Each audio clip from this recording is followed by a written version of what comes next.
North Korea sent Japan into a frenzy early Tuesday morning, launching its first ballistic missile over the country since 2017 and upping the ante after 4 previous short-range ballistic missile tests over the last week or so. Not only did this latest launch involve an intermediate-range ballistic missile, or IRBM, but it's also drawing more attention because of its impact in Japan. The missile landed east of Japan, according to officials there, as well as the South Korean military. Its launch just before 7:30 a.m. prompted sirens to blare out in Japan as residents on the island of Hokkaido were warned to take shelter. And there was even a temporary suspension of train operations. A message on Japanese TV read, "North Korea appears to have launched a missile. Please evacuate to the inside of a building or go to the basement." Japanese Prime Minister Fumio-Kishida later condemned the North for its barbaric actions. South Korean President Yoon-Suk-yeol also strongly criticized the IRBM launch, calling for corresponding measures.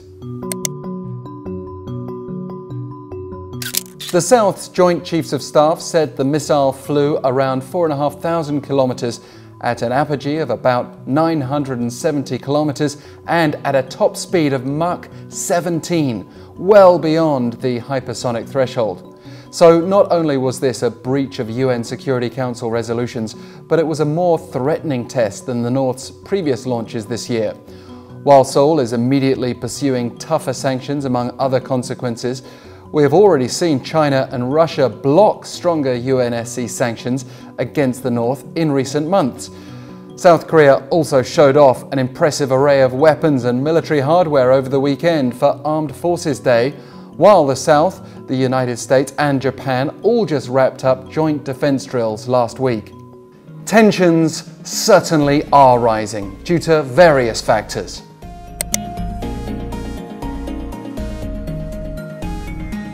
Recent satellite imagery cited by US monitor Beyond Parallel shows continued activity at North Korea's main nuclear test facility in Punggye-ri, fueling further speculation that the North could be about to conduct its first nuclear test since 2017, the same year as its last missile test over Japan, remember.